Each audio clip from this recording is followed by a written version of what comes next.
Hey guys, wanna know how to add background colors in Filmora? Well, in this video, I'm going to show you an easy step-by-step guide on how to do it.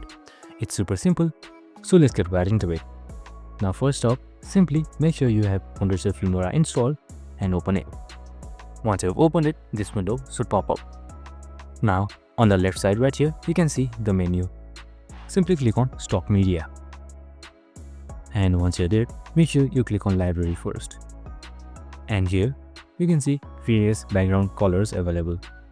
Black, white, green and red.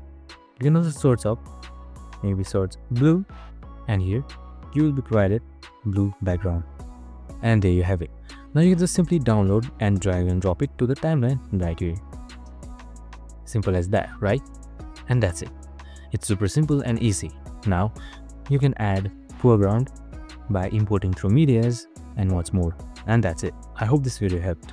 If it did, make sure to like, subscribe and tune in with us for more related videos. See you in the next one.